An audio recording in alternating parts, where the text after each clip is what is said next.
Hey everybody, welcome back to Yorkshire Fab Shop. Little electronics project today.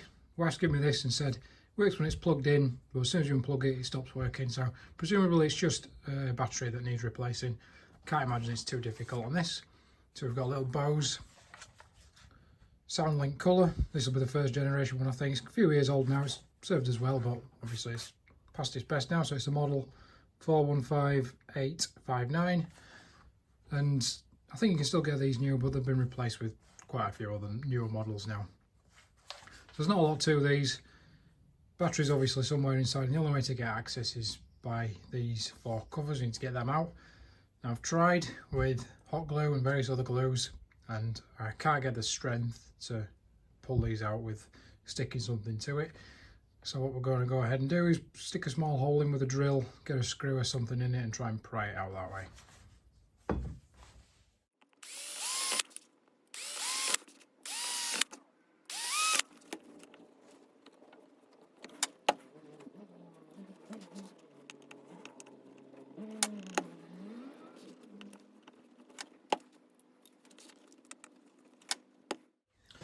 So Bose, in the wisdom, decided to fit these 5-lobe, pentalobe security bits, whatever you want to call them.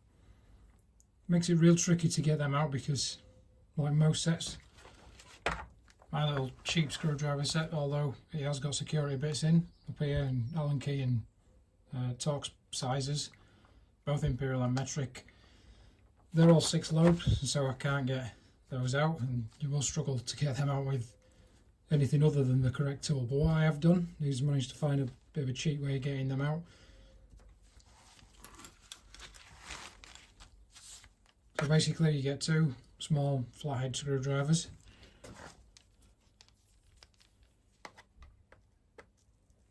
Position one in and then get the other one in the other side. They are quite tight, these, so it needs a little bit of force, a little bit of perseverance.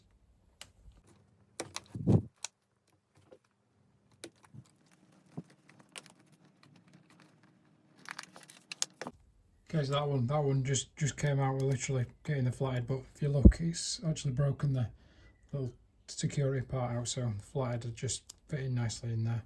So it's either you try and force that across and break it, or you can get 2 screwdrivers in together. Try this last one.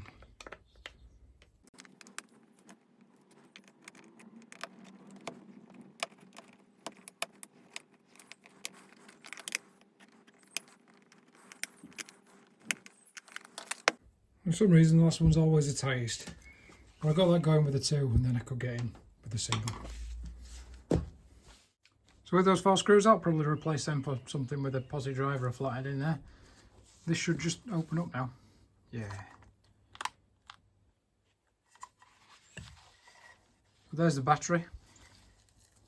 Surprisingly, they're only very small. So I wonder if you get much music out of these.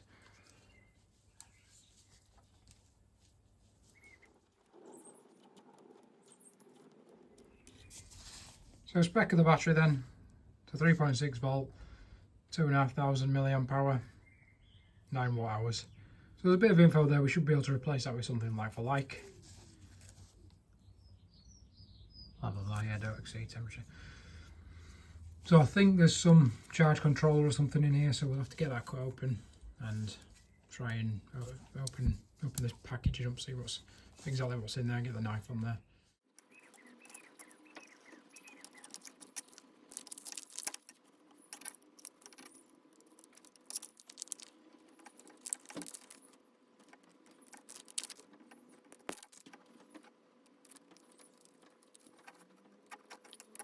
Evidently there's these spot welded tabs on the front and the back, so I'll carefully try and peel those off and affix them to the new battery somehow.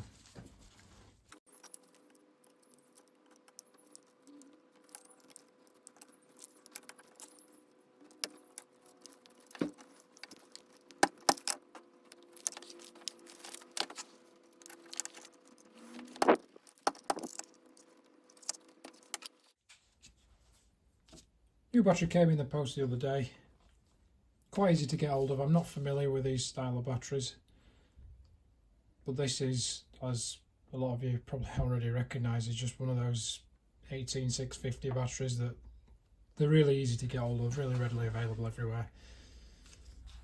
So I've tried to go for quality brand. I don't know if it makes a lot of difference. This is a Samsung. Now there are various different outputs of these batteries. So this one was a 2,500 milliamp hour. This one is 3,000 milliamp hour, so a slight upgrade from that. I'm hoping that that'll mean that the battery will last a little bit longer, but we'll see, I'm not sure. Also worth noting, this one is tabbed, I think that's what they call it, where there's already some spot welded battery terminals connected to that, so I don't have to worry about trying to solder the ends. I can just solder onto these strips, and that should be a lot easier with my little soldering iron. So what I'm going to need to do with this is trim these little strips down so I can size them up for the battery, and then prepare the surfaces for soldering. I could attempt to resolder these straight onto there, but again, I'm not confident with my soldering iron or my skills, so we'll just try and stick them to the strips that are already on there.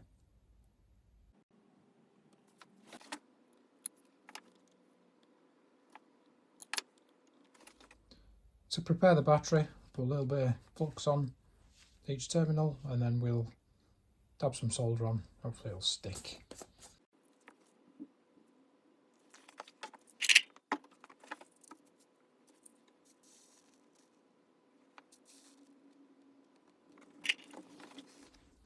And then we'll do the same again on these, a little bit of flux to help it suck the solder in.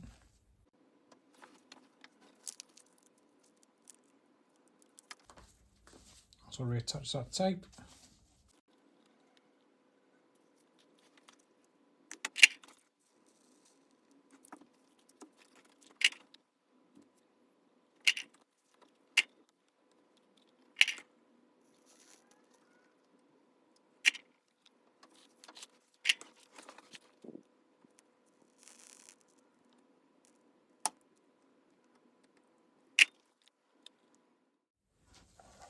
And then all that's left to do is stick all this lot back on.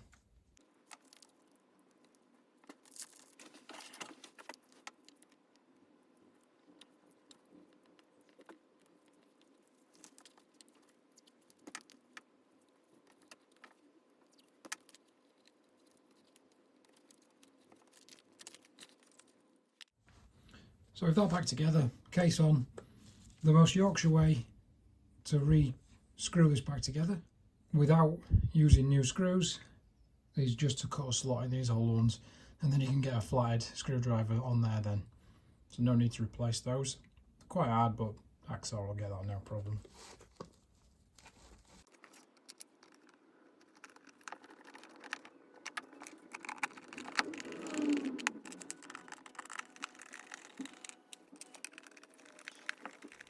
So the last thing to do then is refit these caps, but it's worth noting that these two have only got like one locator.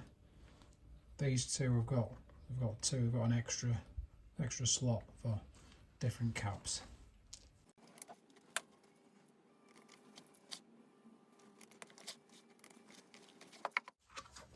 With that, that's all done now. Back together, fully working again, so job's a good one. Not normal for me, little electronics project, but hopefully that will be worthwhile, useful for one or two of you, and hope you enjoy watching. So from Yorkshire Fab Shop, thanks for watching, see you next time.